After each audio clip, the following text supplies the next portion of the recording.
It is a Sunday, and welcome to it. It is another live edition of the Sports Rush. We're working on getting this thing all set. Somehow, some internal settings on my particular laptop got messed up, so I had to get those all squared away, but we've got it all working now, and we're glad to have you on board with us. Now, for those of you that are just new and joining, what we do is we don't do the Monday through Friday show, and so every weekend we take an hour or so to kind of recap everything that's been happening, give you our opinions on some of the top stories for Indiana and Northeast Indiana, and you found the right place. Whether you're watching us right now on YouTube, on X, or on Facebook, we do ask you to check out our YouTube channel and get there and subscribe because it will send you alerts when we go live and when we have content for you to enjoy.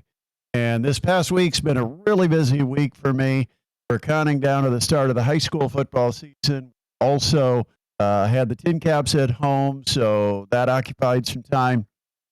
But the bottom line is I've had very little time to actually jump on and talk about some of the big happenings in sports, and so it's kind of exciting to be able to do that because, well, I just haven't been able to. The guy who usually joins me to be able to do it is joining us right now. It's Adam Lundy. And, Adam, I keep waiting. I thought maybe I'd open up the box there and I'd see you sitting next to Taylor Swift. I guess we're not so lucky. No, not exactly. How's my connection? First of all, it's showing low bars, but Look like you're fine. You're not freezing up or anything. How is mine? Your audio sounds a little hot to me, but other than that, well, you're okay. I had to play around with that, and I think I actually got my microphone.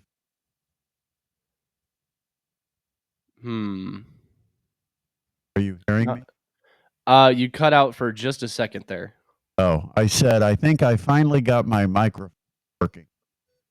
Oh, I don't know. It sounds a little off to me, but we might have to roll with it if it's what you got.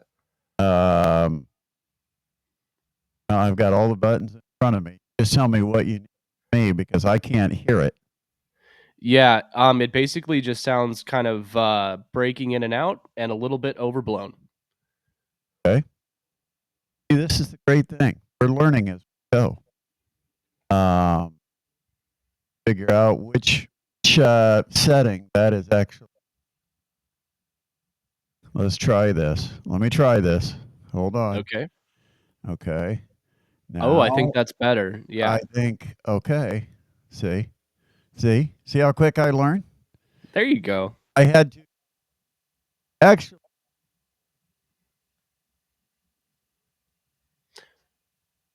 Oh, I stopped hearing you again. I don't know if I'm having bad connection or if it's on your end. Am I coming through loud and clear? Oh, see, I can't hear you now.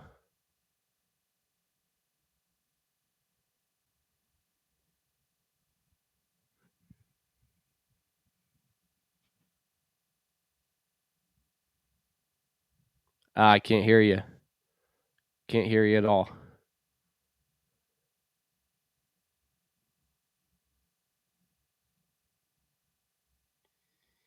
Okay. Rick says it's not me. It might be. I still can't hear you.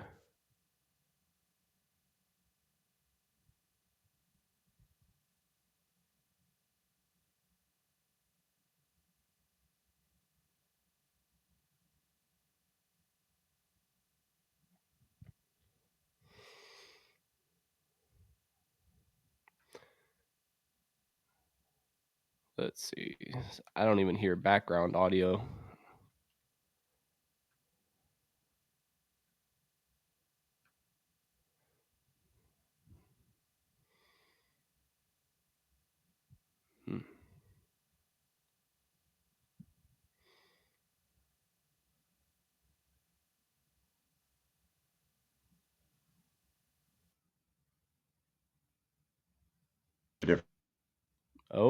Oh, hello? I'm switching to a different microphone. Okay. Now, I don't know if that's going to help. but I just went through the settings on my fancy microphone, which Mhm. actually, the problem is I can't test it. I can test if it's working, and it was working, but Hmm. for some reason it's not connecting real well with the software. Interesting. Is it working now? Yeah, I can hear you now, yeah. It's okay. I think I'm actually on a different microphone source. I don't even think this is working. It looks nice, but I don't think it's even working. So A little bit of, you might wanna if you can reduce the sensitivity of your current new microphone just a little bit. I can't. That one I Okay. can't adjust. Okay. Alright, well, Now the then we'll just have to question the we'll have to question roll with it. is, okay, did that work? No, I didn't hear Okay, anything see from that's that. dead. That's dead. And the Okay. other microphone I can't adjust. Okay, we'll have to roll with it then. Huh. All right. Well, we've got a lot to talk about, and it's been a Yeah. fun week with things going on. Like I said, I've been super busy this week because we're counting down to the start of the high school football season. We've been finalizing some of our sponsorships. By the way, just a little hint here, we do have some nice sponsorships still available. If you'd like to help support our high school football broadcast, we would love to have you do that. Coming up No on the question. show today, by the way, we've got Colts, we've got Fever, we've got Padres Dodgers, big series, exciting game going on as we speak. We've got, of course, our early takes on high school football and give you an update on where we're going to be and what our schedule is going to look like. So, bottom line, glad to have you on board here with us on this Sunday. And you know what you didn't hear me say, Adam, is when I brought you in, I was hoping I was bringing you in along with a beautiful young Taylor Swift along your side. Of course, I say young, she'd be old to you. But I was hoping we'd have Taylor Swift so we could have like 130 million people tune into our podcast today. But apparently, Uh, I think you have to book one of the Kelsey brothers if you wanna get her to join your podcast.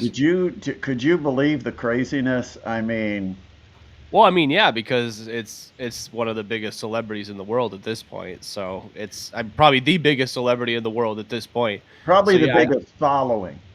yeah. Yeah, I mean, that's the thing is she's announcing a new album and she picked that podcast to announce it.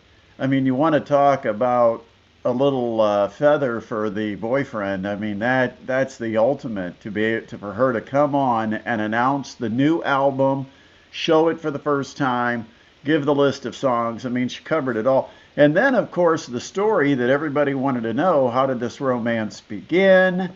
What's the relationship like? Uh, I watched most of it. Okay, I found it posted on YouTube. Tried to watch most of it, but honestly, I was doing some other things. But I will say, for those that thought maybe it was a PR stunt, I don't think so. I mean, these two really have just fallen head over heels for each other. And she is totally enamored with everything he does. She has jumped in with both feet and she has learned football. I mean, she's talking about cover two, cover zero. I mean, she's talking some football language on that podcast. It was pretty impressive. And I thought, you know what? These two are totally into each other. This is not a publicity stunt. That just means you bought it, Brett. That's how good it is. No, no, I'm just kidding. Yeah. I'm just They kidding. they have done it so well that I have bought in. They sent, uh they sent Taylor to offensive lineman school.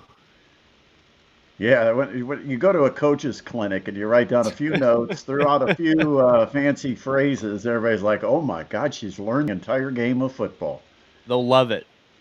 They'll eat it right up. No. All right, so we don't have Taylor Swift on today's show, so I hate to disappoint those of you that are watching right now, but stay tuned, maybe in a future episode. We'll try.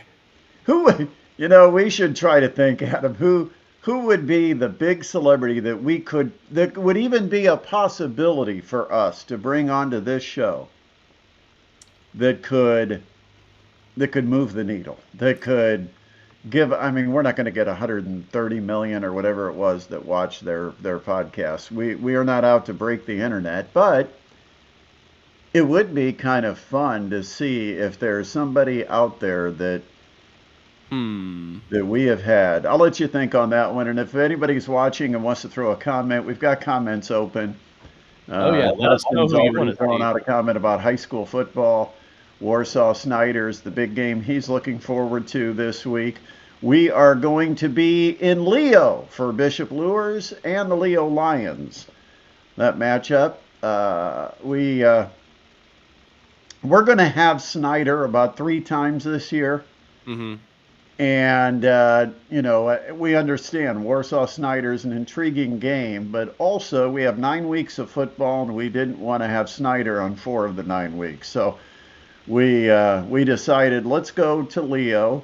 We don't have a lot of chances to get to Leo because once the SAC starts their schedule, there's a lot of intriguing matchups within the conference. So we decided week 1, it would be fun to go to Leo.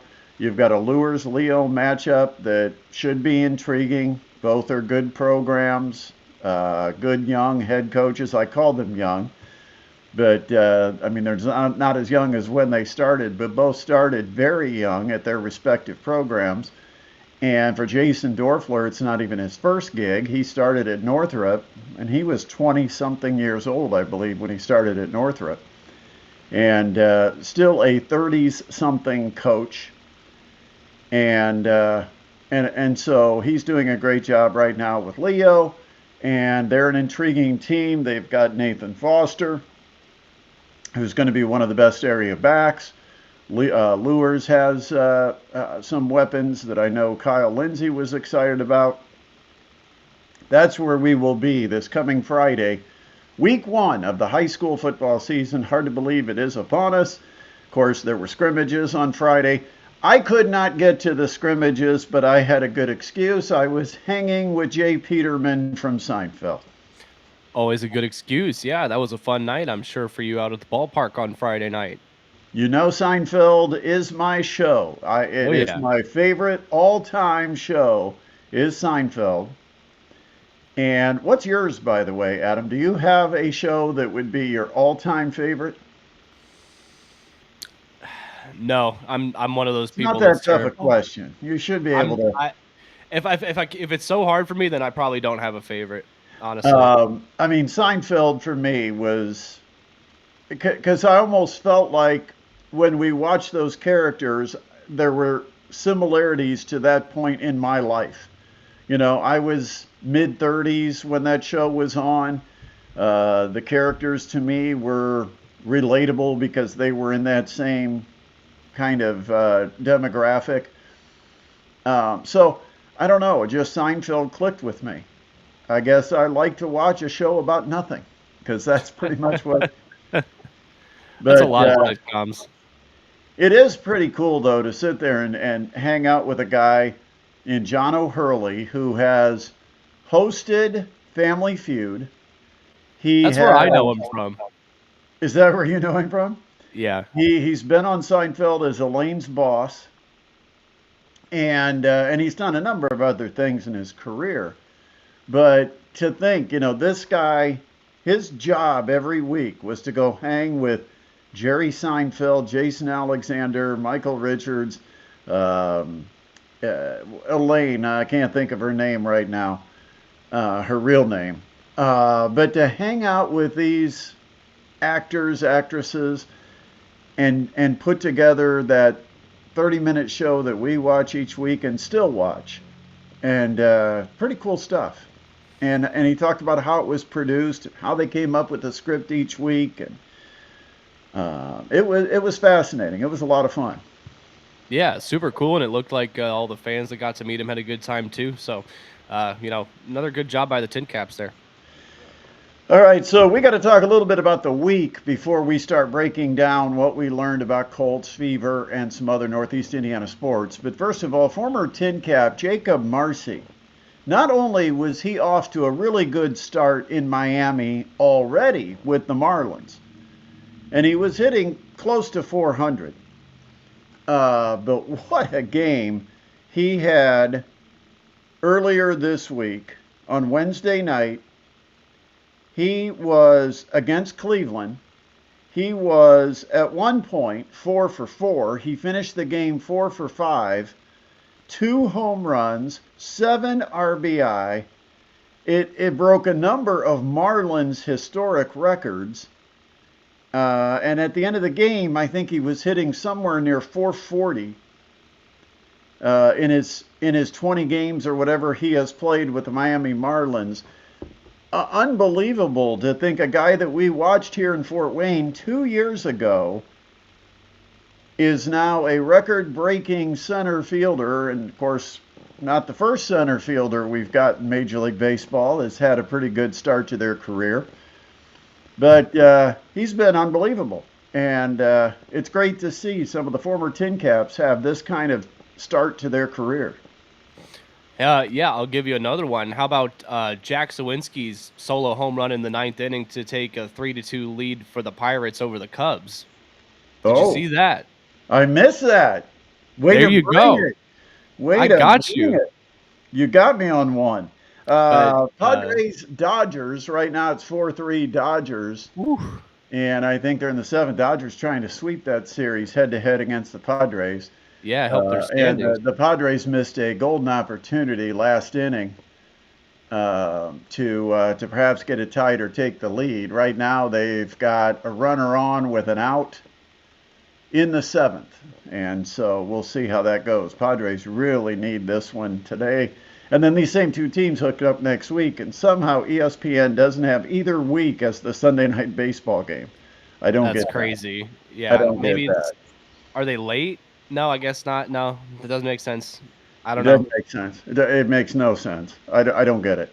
All right. Well, we've still got a lot to talk about. Colts and Fever. What a wild comeback today for the Fever, and we'll talk more about that coming up. But first, we want to bring in our guest for today's show. And, of course, it is the coach, Shannon Griffith.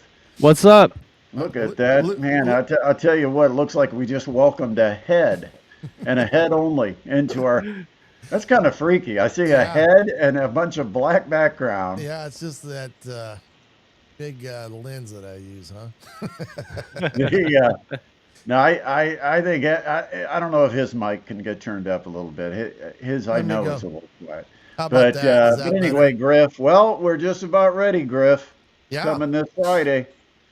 Off season's over. Hope you had a good Friday night because that's your last one you'll have for a while. For a while, the talking season's over, as they say. So, yeah, it's. I was just looking over some things today about this year, and it'll be interesting this year just from the standpoint. I think there's going to be a lot of younger talent as opposed to, a lot of senior talent like we saw a year ago, for teams like Carroll and, of course, Snyder and such. But I think we're going to see a lot of young talent this year come into the fray on Friday nights. That's interesting you bring that up because I was kind of thinking the same thing, that when I went through a lot of the teams, especially in trying to make recommendations for our weekly schedule and all, it's like I start with teams that have returning quarterbacks, and there aren't that many. Then I try to find the teams that come off exceptional years that I think are going to be at the top of their conference. And in my mind, we might see a little bit of a shift. Some of the teams that have been at the top might shift to maybe near the top, but maybe not be the top. But, we don't have a lot of big-time quarterbacks that are returning, which is always where I start. But I want to give our current schedule because I want to just talk about some of the games and when they'll be played, because these are the games we're currently planning on doing. Opening up with Bishop Luers at Leo, then we go to Carroll in week 2 because they got a big non-conference game against perennial state power, Center Grove. That will be a good test for the Carroll Chargers, who get tested on week 1 by going down to Hamilton Southeastern. So they'll have 2 good ones to start the season. Then you've got the opener of the SAC schedule has Snyder at Bishop Luers. Now remember, couple of years that Bishop Luers didn't play Snyder, and it kind of led to an advantage for Lures in winning the SAC a couple of years ago. Snyder at Lures starts the SAC slate. Then it's Bishop Dwenger at Carroll, Carroll at Snyder, Snyder at Homestead, and then October 3rd, Homestead will be at Carroll. October 10th, it may just depend on some of our area conferences. There's a couple of battles on October 10th, which is week 8. Yeah. Columbia City will be at Leo, and Adams Central will be at Bluffton. And I bet one of those is going to decide a conference championship, and we just don't know which one at this point. So stay tuned. And then October 17th, wrapping up the season, Bishop Lures will be at Carroll. So looks like some fun games and some different games this year than what we've had, because the SAC is going to that rotating schedule where you don't play everybody, but you play different teams every 2 years. So should be fun, but I'm kind of excited about the schedule, Griff. Yeah, I think it'll be interesting. I think there's going to be a lot of teams as we go through the year that will pop on the scene as being teams that we maybe didn't think were going to be where they're at. You look at, Columbia City, I think is going to have a really solid team again this year. I believe East Noble's going to have a really solid team with Biddle back. He may be the best quarterback in all of Northeast Indiana at this point when you look at what he brings to the table. But that East Noble team, I think, may just reload every year, because I think they're going to have a really good team on top of that. And we'll see what happens with the likes of Snyder and Carroll without a Jimmy Sullivan that we've seen for 3 years. That's going to be a little bit different going into a Carroll game and not having Jimmy Sullivan as the starting quarterback. But I think all the schools that we've talked to, or at least the ones that I have talked to since the Hall of Fame outing, the one thing that stuck out was how good their offensive lines are.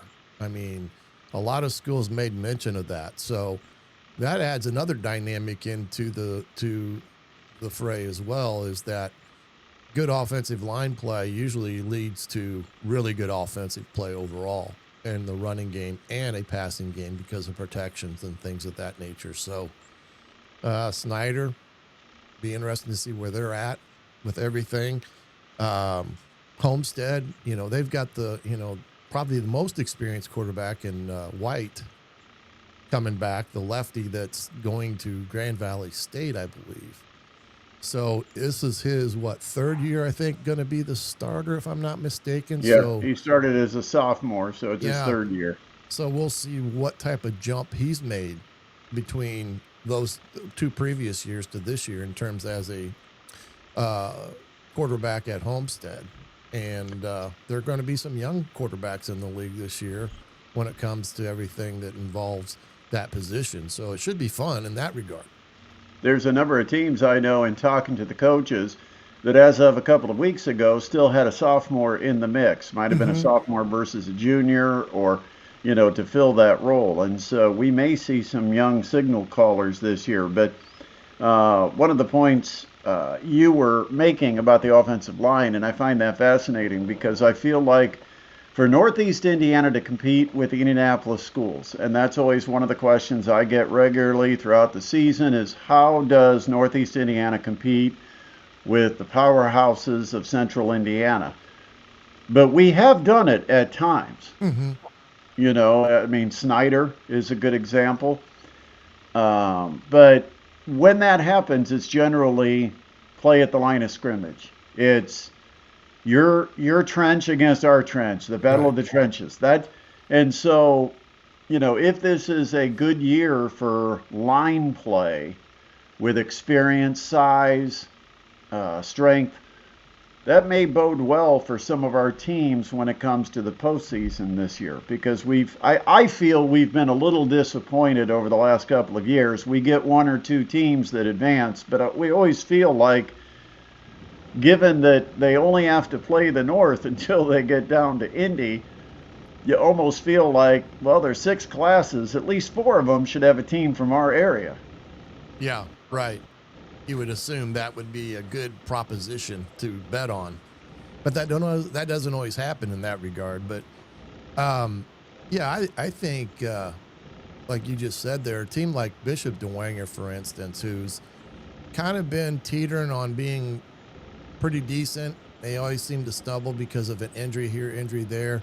They're a team that I think that everybody needs to keep an eye on. They've got a lot of their front seven back on defense, and the defensive line and offensive line was good last year when we saw them play.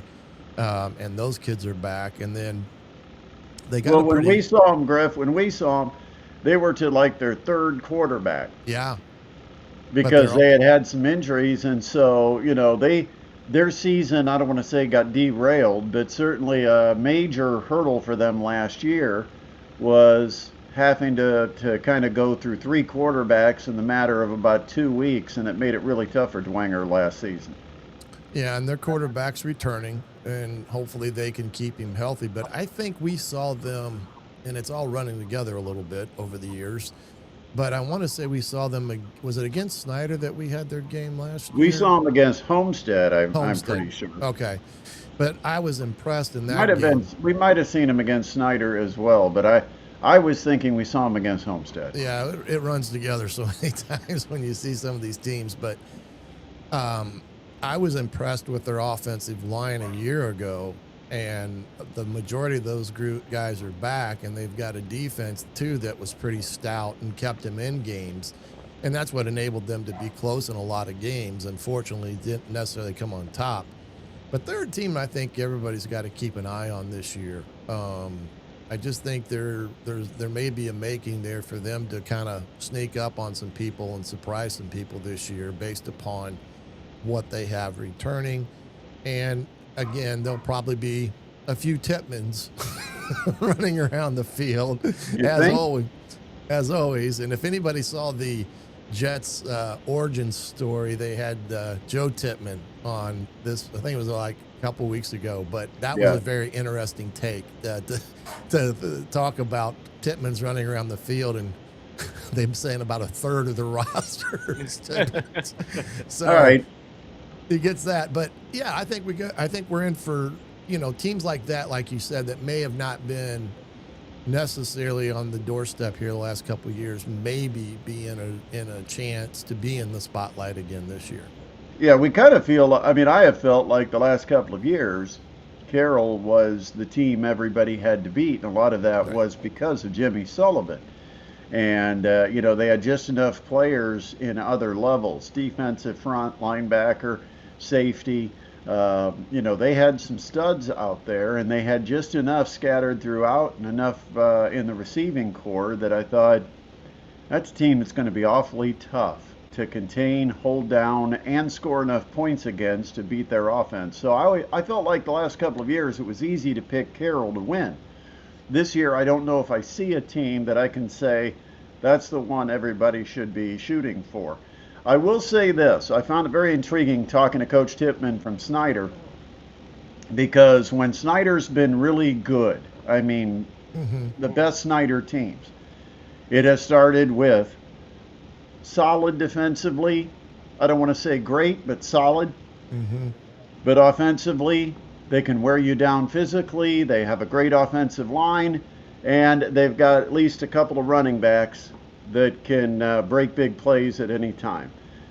And that's exactly what they've got this year. Now, I don't know if they're at the level where they'll be able to do it against the opponents of today, but I'll say this. They are set up for a very Snyder-like season with the personnel they've got.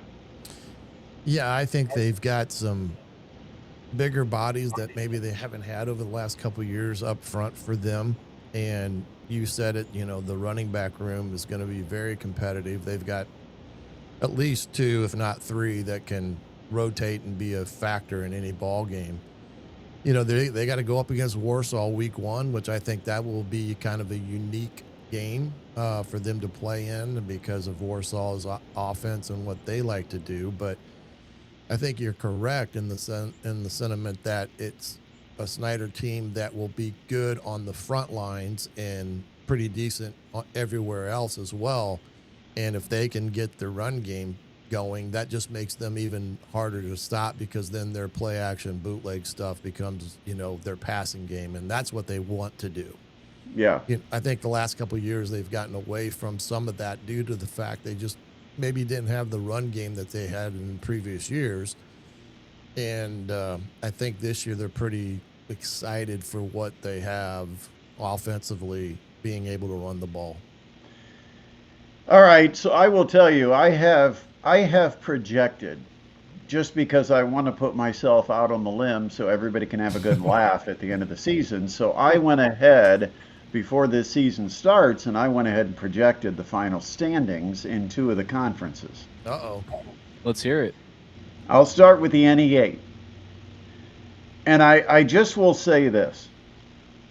Once I got past the first 2 or 3, man, did I struggle to figure out who's really going to be 4th and who's 5th, and then who's 5th, who's 6th. Right. Really struggled. I didn't have a problem with 8th, and unfortunately, Belmont, I don't think you're going to make the climb out of that number 8 spot. And I mean, I'm not trying to insult you in any way, but that's the program has just not performed at the level of the others. But I've got Belmont number 8, and I'll surprise you with one, because they've disappointed me so many times. I'm going to hold it against them when I pick the standings, and it's New Haven. Because so many times I have put them in the top 3 and then been disappointed because they can't win the big one, and they end up losing 4 or 5 conference games. They end up in 4th or 5th place in the conference. So dang it, you're going to do that to me and embarrass me 3 years in a row. I'm going to pick you number 7, so New Haven is 7th in the Some NEA. motivation for the Bulldogs. Go ahead, right. Put it on your board in the line. I don't care. Number 6, Norwell Knights. Part of this just because I want Norwell to be competitive, because I think the whole conference is better when Norwell gets back in there and gives you a fight. And they've struggled here. Was it last 2 years? Last couple of years, yeah. Number 5, DeKalb. I want to see, and I put him in the middle because I want to see. I don't know. Yeah, new coach. New coach. I think they've got some players there. Yeah, they've been better. That's for sure. New seating stands. They've upgraded the football facility. I mean, let's go. Let's see what you got. Number 4, Huntington North. I think they might have gained a little bit of a confidence, swagger, and maybe some momentum. Now, I know they graduated a lot, and they're going to have a tough time doing it 2 years in a row. But that run last year in the postseason, hey, that's the way programs are built. That's the way you start to realize what it takes to be successful, and then you spend your off season trying to achieve that for the whole year this year. They were terrific in the postseason. Yeah. Got a couple of nice wins that we didn't expect. Number 3, I've got Columbia City. I've got Leo at number 2, and I have East Noble. Now, I will say this. It wasn't difficult for me to pick number 1. I just think East Noble is loaded. They're adding Austin Phillips, the freshman. He's going to make a ton of plays. It's a program that eat, breathes, and sleeps football. I mean, that community really supports their Knights. We've seen it firsthand in doing some shows up there. So I've got East Noble number 1 until somebody proves they can knock them off. That's my pick to win the NEA. All right. You guys go ahead and take your shots. I laid it out there for you. Yeah, I don't think there's anything other than the fact that any one of those 3 that you put there in the top could win it. Between East Noble and Columbia City and Leo, when it comes right down to it. And that's who's been at the top all the last 3 years anyway, when it's come to it. And, it'd be interesting to see what Huntington North gets, and maybe get some new kids out, because maybe that run last year did enough to convince some guys that, weren't playing to come out and play because they've done such a really good job there last year. And from what I understand, did pretty decent against North. I think they played Northside the other night in the scrimmages and such. So got a couple quarterbacks there that they're battling to see who's going to be the first stringer. So you're kind of correct there with them. That's kind of one of those teams that you got to kind of keep an eye on because, if they gain fire like they did in postseasons last year, you never know what could happen. And they're always tough to play at home. Griff, you're a coach. The coach is going to try to figure out how to use that as a springboard into next season and how to use it to recruit more players to come out and play it. I'm not meaning recruit going out to other schools. So before anybody starts commenting, I'm talking about just getting the kids that are walking your halls to play football, some of your better athletes. And that's why I say a finish like they had last year could be the start of building a better program. And I want them to show it to me, but yet I also feel that they've laid the groundwork for that to happen. Yeah, no question on that. And they've got a great facility as well. And we were out there a couple of years ago when it just opened.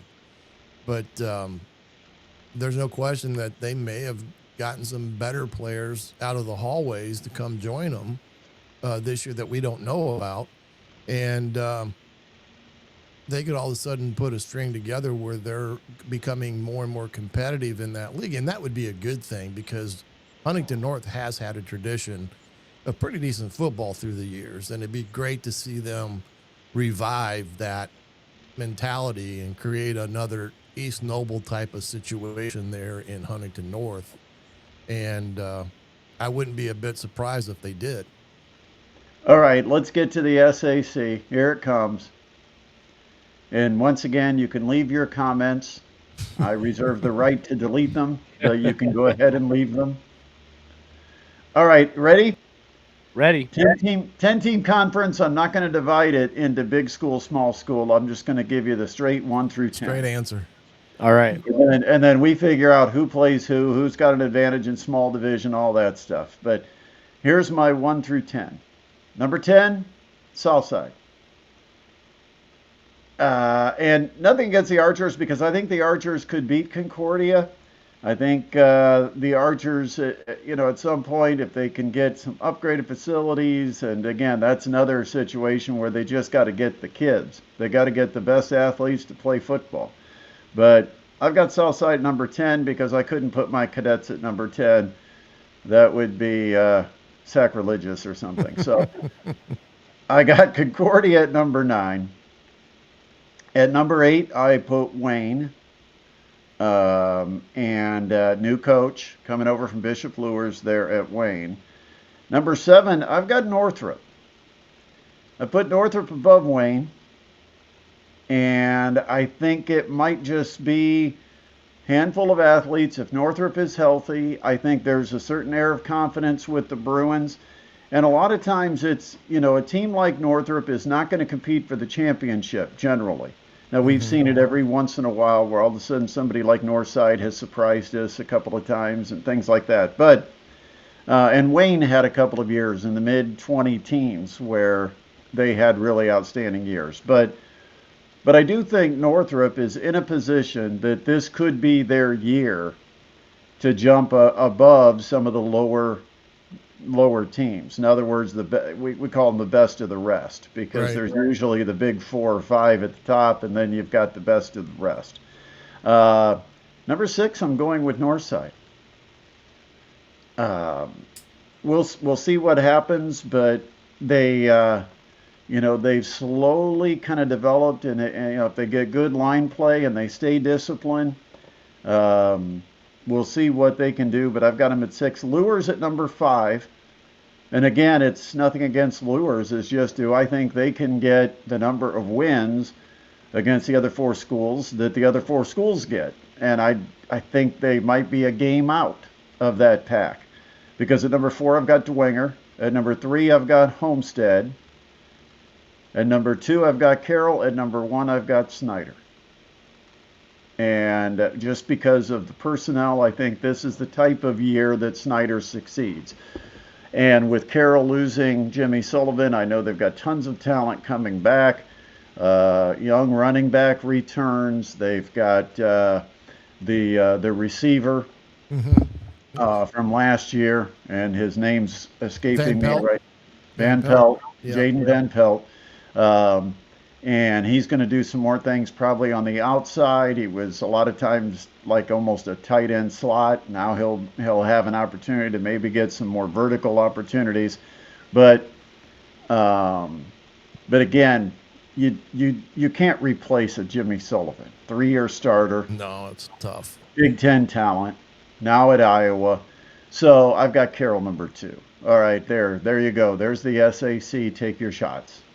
Yeah, I with Northrop, I think what'll be interesting about Northrop is, they got Guilford, who's the Ohio State commit, and Maddox, I think it's Wheel or Neal, I can't remember, who's also a 28 recruit. So he's only a sophomore. He's already got Michigan, Penn State, and Indiana.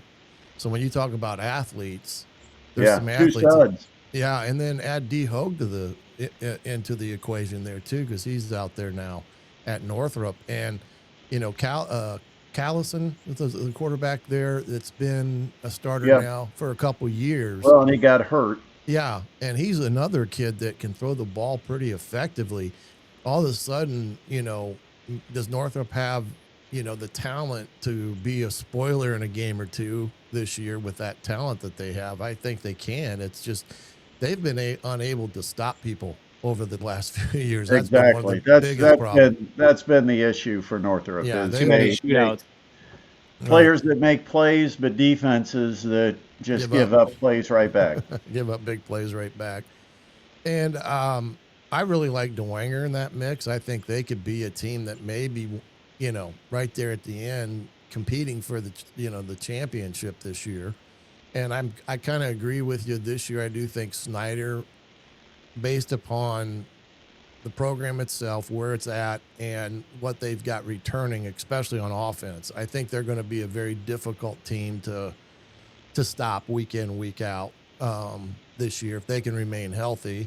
And they've got a really good tight end, and they're just kind of setting up their offense for what they like to do, that power run game with the play action pass to the tight end and things of that nature. I just think they're in a position this year to have one of those years where they could run the table, honestly, in the SAC with Carroll. Well, the pressure is on Snyder, Griff. Because they've got to have a really good year, so they'll sell seats to that big fancy stadium. Because that's going to be. I'm interested to see that, because then we're finally going to have all Fort Wayne schools will actually have a home field for the first time in how many years? 50 with turf. With turf, yeah. And that's going to be definitely that. First game next year there is going to be crazy, to say the least, and hope they have air conditioning in their press box. I volunteered 2 or 3 times. Yeah, I was going to say press box for Zembo out there. He never took me up on it, and again, I told him that I was volunteering just to help with his press box design. That's right. But. Carroll, like you said, with Jimmy being gone, I don't know how that's all going to play into them offensively. But them being a big school, they'll have somebody that we're just not fully aware of yet. Now, how much can he, take over that Jimmy Sullivan was able to do and spread it out maybe more so this year? We'll see. But, yeah, Dwenger, I like them a lot. And Northrop is kind of okay, let's see what they've got. Maybe they can pop it back into that. But after that, Wayne's always it doesn't matter who the coach at Wayne is. They're the ones that always seem to have that big win or two throughout the year, where they beat a Dwenger, or they, beat Lewis or, a Snyder or Carroll at some point, just because they're just so much better athletes on the field. So I'm interested to see how that all transposes with the new head coach there. which I Well, was and, and, impressed and I'll with. be honest with you, Griff. One thing that I kind of feel is Sherwood Haydock could coach. This isn't a situation where you're trying to build a program that was, in the basement. I Right. feel like, solid program. Maybe they didn't achieve some of the goals they had, but I don't feel like you're building Wayne from, Mm-mm. sub ground level. And so, the first year coach, the question is, what impact is he going to have? How will the kids adjust to the new coach? And, I guess it leaves me with some question marks. I think you're right. They could be one of those wild cards that could maybe find their way in the top five, but they've got to prove it to me with a new Yeah. coach. Got to see it. Yeah, of course. But you're right. They're not going to be necessarily hurting for players per se. And the one school that probably out of last year that I'm anxious to see if they can improve and get back on track is Homestead, because they're the ones that have kind of been really, in some respects, down, I guess you I could think say. they've had 3 straight years at 5-5. They've Yeah. not had a losing record, but they've not had a winning record. They're Yeah. 5-5, I think, 3 years in a row now. Yeah. And I think, that to me is kind of the biggest question. Can they get themselves back on track to be a team that in the SAC can be a dominant force and, kind of take the mantle away from Carroll, because it's almost like they've switched sides now. Carroll's been the one that's been on the upside and upswing, and Homestead kind of went on the back end of that, of the two newest teams that had joined the SAC. So, but I do think it's going to be a competitive year in the SEC just because of the younger talent. You don't have that dominating foe per se. Rick Longsworth brings up a very good point that I failed to mention, that hopefully Snyder does have a elevator to the press box. That's a good one. It is good. People ask me, why is Carroll on so much? Well, Not because they're good, but It's because they can no, get the up, the two down. the two things that have a definite impact: the ease with which it is to get to the press box, and the food that is offered. Those things, they're very enticing when we're putting our schedule together. I can't remember last year's quarterback, but I can remember what was on the buffet. That's right. So, yeah. Um, all right, Griff, we got to ask you real quick while we got you about Yep. IU. Oh, Before we get to football, I want to ask real quick that the basketball team just got back from Puerto Rico. A yeah. couple of really impressive wins there. What did we learn about Coach DeVries and this year's edition of the Hoosiers in their 3 games in Puerto Rico? Throw out the first one because that wasn't I guess, an equal talented bunch to what Indiana had on the court, but that Siberian mega super bet team I think was Serbian. Serbian. I can't remember what I said. Siberian. Siberian, They're Serbian. wearing their fur parkas. Yeah. Yeah, they, that's an NBA turning out of players into the NBA over the years. Those 2 games, Indiana was down in both of them. One, that second game, I think 24 at one time, and I've never seen a team go on a 70-19 run in my lifetime Against a really good team. against a really good team. And then in the final recap, they trailed the vast majority of that ball game only to kind of steal it in the last few minutes. So I think you got a team that won, fairly competitive, scrappy, I guess you could call it, stuck around, hung around, and found ways to win, which I don't necessarily think you could say that about Indiana over the last few years. And it seems to me that they've got a pretty good chemistry boiling out right now, and still some time to really hone in on a lot of things. But I don't know if lacking a true big man will actually hurt them in the long run or not. I don't know. But the way they played in those couple games, it sure didn't seem to be a factor, and when it's all said and done. And Well, some great play. I don't think you need to worry about a big as long as you can rebound. And if Yeah. you've got guys that are 6'6" committed to rebounding, okay, you should be all right. today's game doesn't necessarily require Kent Benson to be showing up on campus. Right. Well, yeah, you know it is well as anybody. It's a mindset, and it's a technique and positioning more so than anything. And that's one thing I think that Coach DeFries does pretty good. I think he's pretty good on the fundamentals and expectation of scrappiness on defense and movement on offense. And so that is one of the things that I think might propel them to be a team that can really flip a switch from what they have been to a team that is fun to watch and be around. I got to ask your opinion on this. Dane Fife has stayed relatively quiet up to this point. Yeah. And he's finally decided to speak. He actually went on X and posted, "I struggled to tolerate ineptness, laziness, and yes men.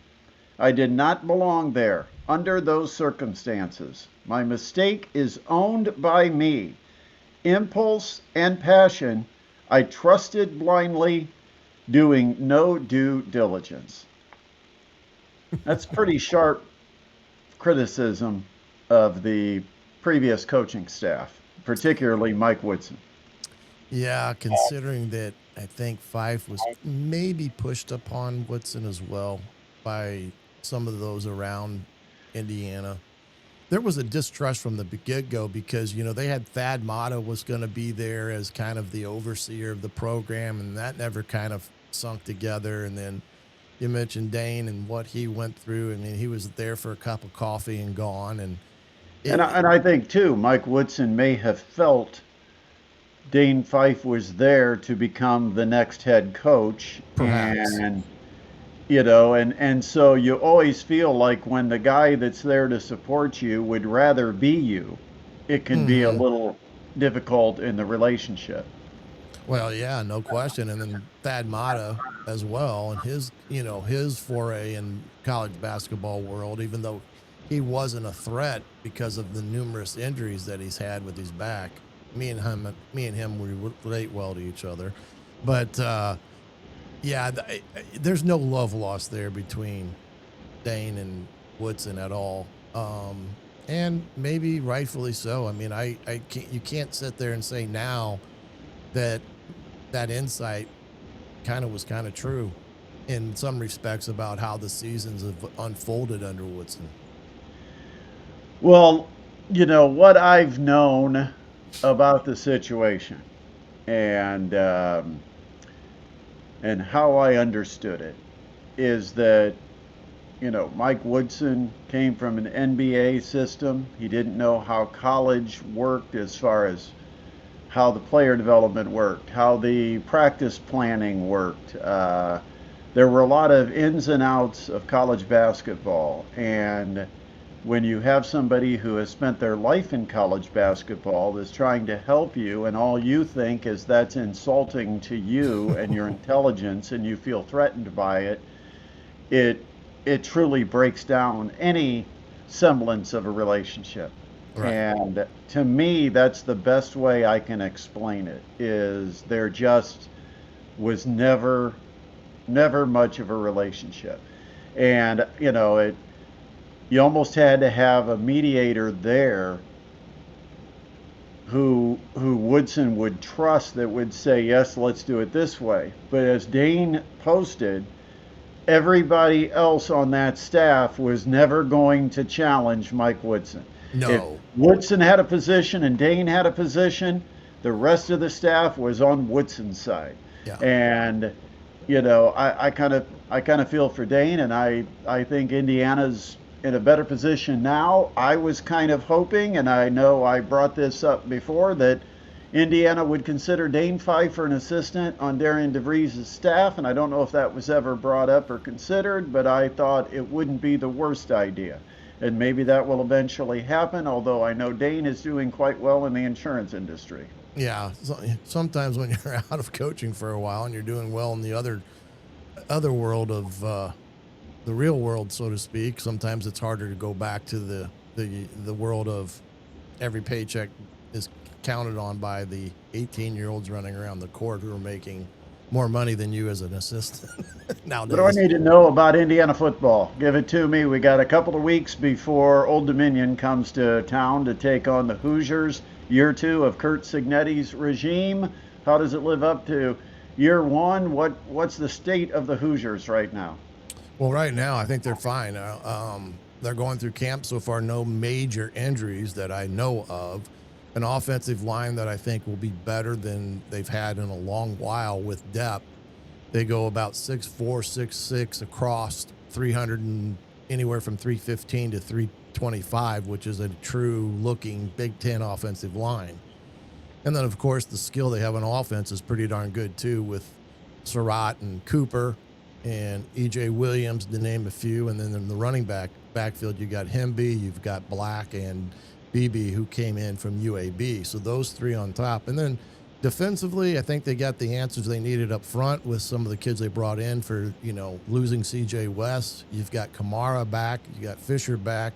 And then in the secondary, with Pons back, and it looks as if now they're going to keep their safety in there, who went through the NCAA ringer this past week with some legality issues about his eligibility that finally came to fruition, that looks like he's going to, Lewis Moore, who was there for 3 years, went to Ole Miss, came back, is going to get to play. Their secondary will be better probably than they were a year ago. So if they can stay healthy and pick up the momentum and, with Mendoza as the quarterback, I do think they'll be a team that will be there ready to rock and roll come Big Ten season. But they go Illinois, Iowa, Oregon for games 4, 5, and 6. And that's probably going to tell us where Indiana will be heading into that final 6 weeks of the season.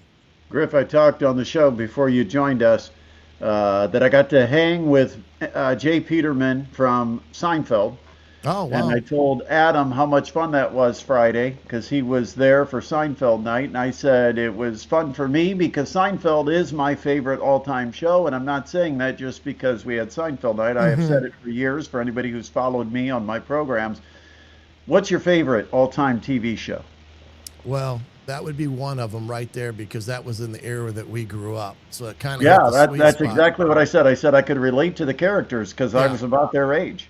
Yes, and even when it went out of, into syndication and stuff, my remote seems to find that channel that they're on that I'm watching it again. It's just one of those shows that always gripped you no matter where you were at or what time it was on. You just kind of get glued to it and you can just, I remember this one, the Soup Nazi, or, all the different shows that, yeah, exactly.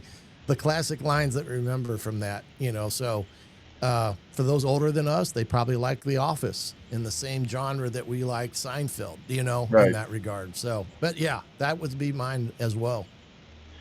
All right, Griff, appreciate you. Go have a great Sunday night, and we'll run into you on Friday. Yep, be ready. Let's go. We'll definitely be looking for you. All right, partner. Take care. Thanks. That is all right. Adam, you're back. I'm ready for high school football now. Yeah, fired up. Got it all going on.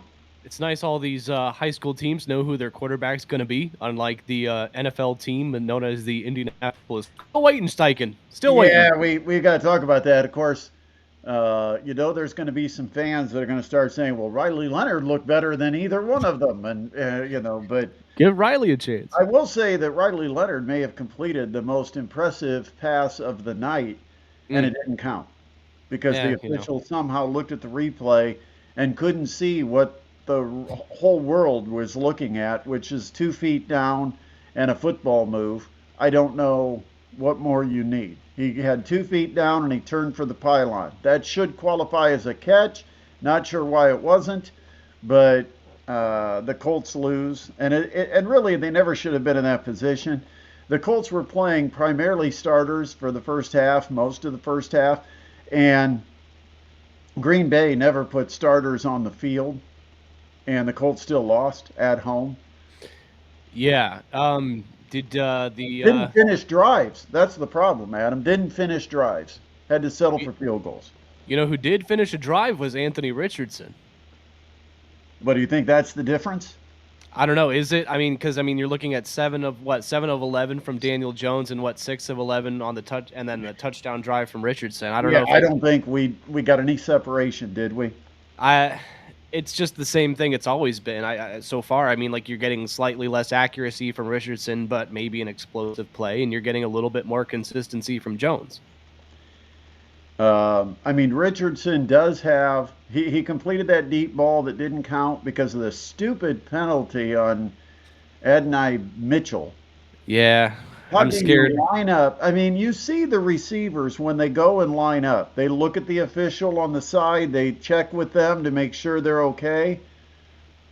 I mean, you eyeball it. You check with the official. There is no excuse for lining up offside as a wide receiver, and he did it. And I saw people on Twitter complaining that, or on X, complaining that he should be cut right away.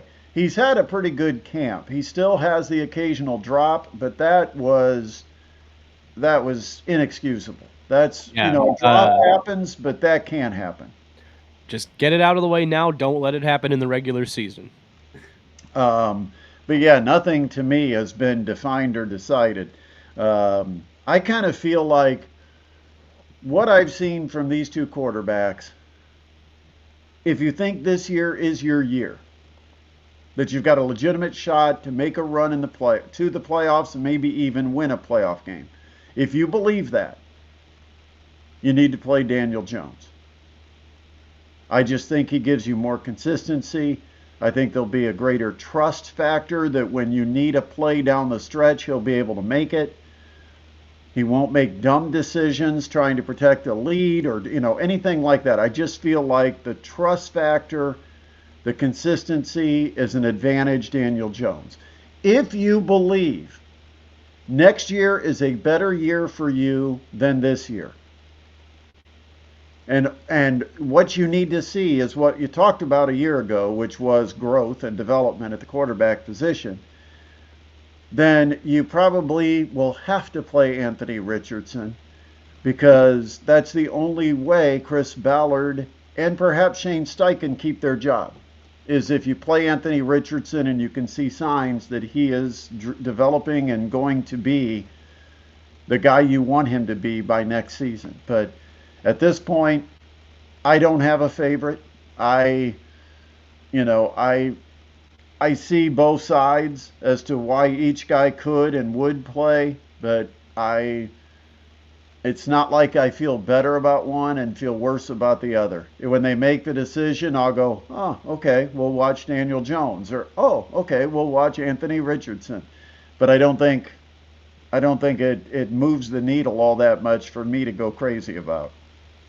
Yeah, I mean, for me personally, I would like them to see them go the route of just giving Anthony Richardson that one more year, because I feel like that shows for the franchise you're ready to finally figure out, is this where we're going, or do we need to reset and start with a clean slate? I think the new Ursay daughter owner, I think if she wants to get serious and then start building from the ground up with the franchise, you do need to find out what you have with Anthony Richardson. It can't be, this constant cycle of, decent to mid backup quarterback coming in and competing or taking over if Anthony Richardson doesn't look good. You have to find out what you have and then build from there. So I'm hoping that's what we see. You know what's funny is your microphone just did the same thing you told me mine did earlier. It just kind of cut. Yeah, so maybe it's something to do with the software, because it happened for. All right, Major League Baseball today. Cubs got a big win over the Pirates, 4-3. Nice. Marlins with Jacob Marcy, who we talked about earlier, the big 2-run homer in the 9th inning. He was 2 for 2 today and had a 9th inning 2-run homer to lead the Marlins to a win at Fenway against the Red Sox. Marcy stays hot. Wow. And the Reds ended the Brewers' 14-game winning streak. Yeah, finally. In extras, 3-2, a walk-off at Great American Ballpark, and the Reds finally have broken through and ended that streak. Dodgers ended up winning at 5-4 over the Padres. Dodgers complete the sweep. But also today, man, the Indiana Fever just so snake bit. And they've picked up a couple of players because of the injuries to Ari McDonald and Sidney Colson. But they get a couple of players that were sitting on the sideline. They have to bring them in and get them up and running rather quickly.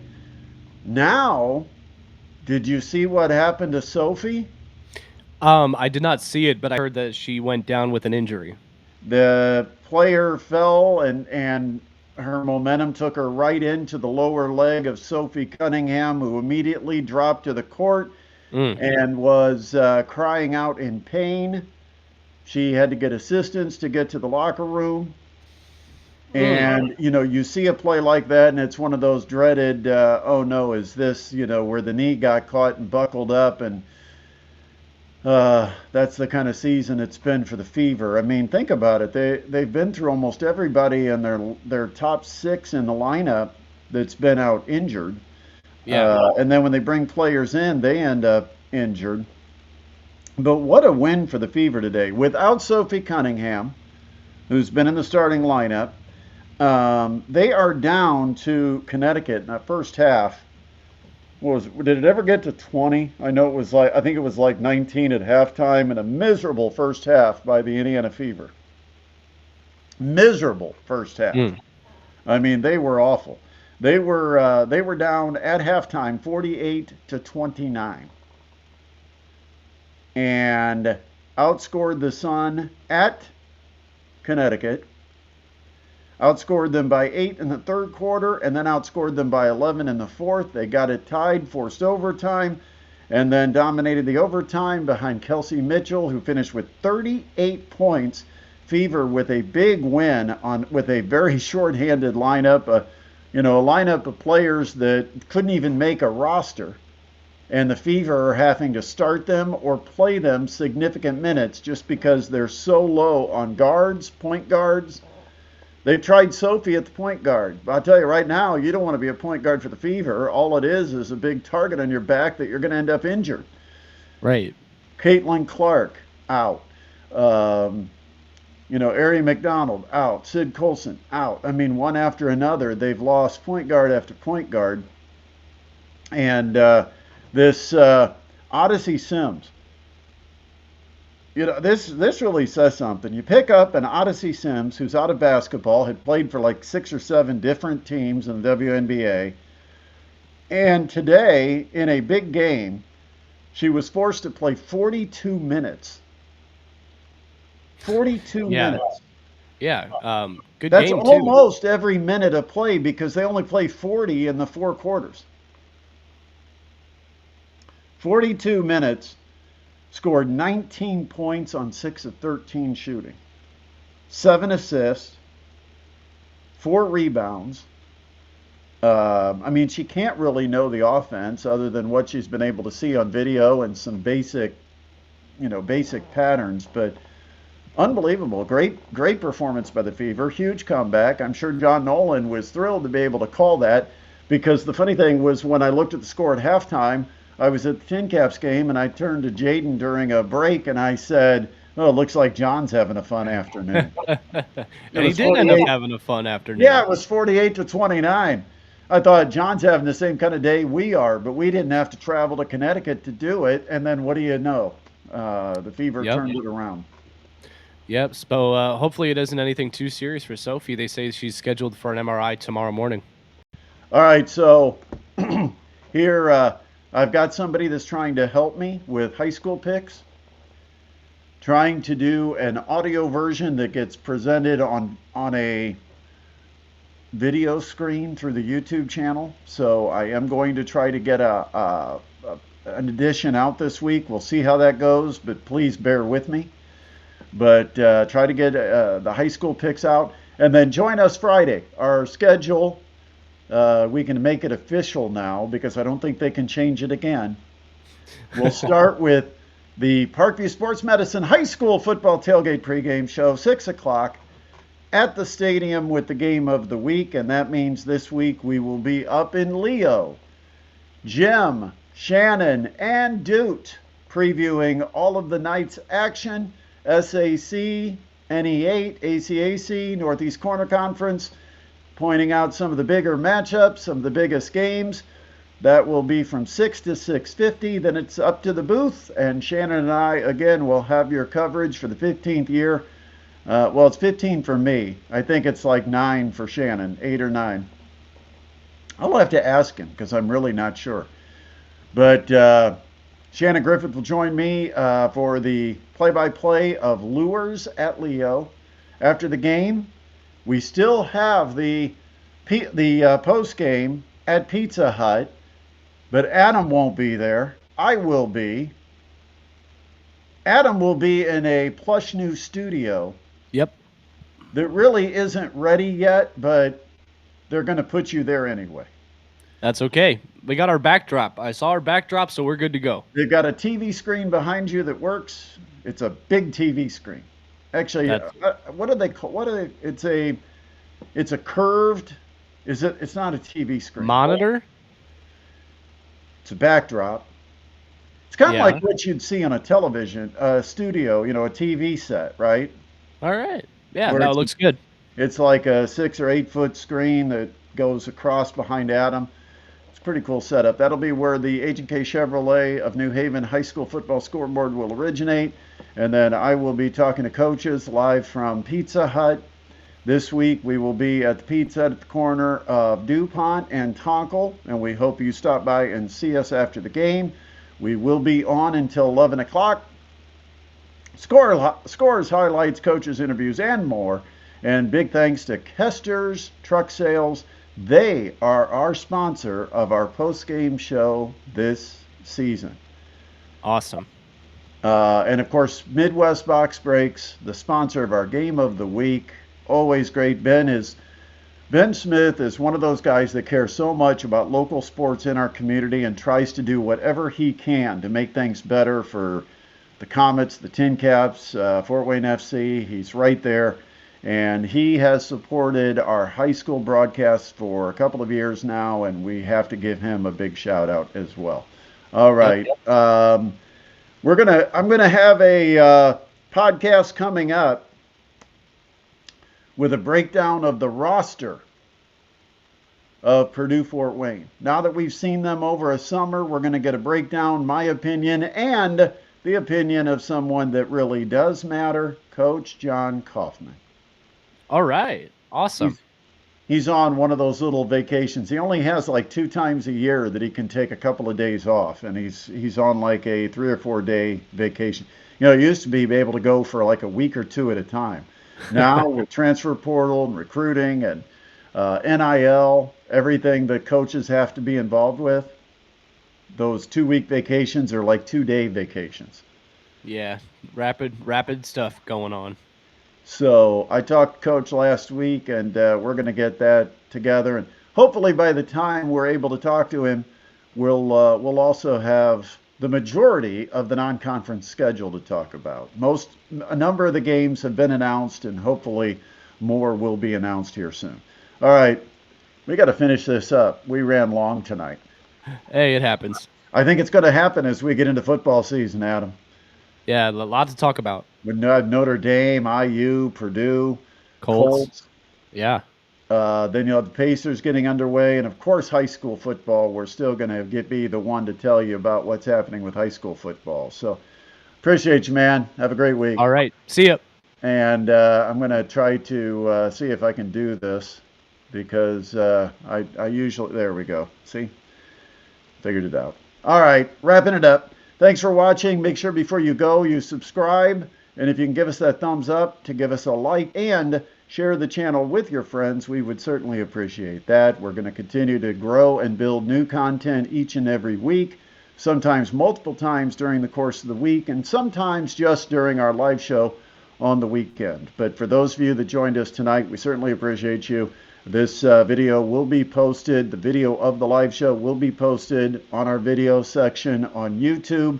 YouTube is the central platform to follow. And then also you can pick us up, as you may have found tonight, either through X or on Facebook. But Have a terrific Sunday night. Look forward to talking to you again sometime soon. Let's go. High school football just around the corner. Let's go.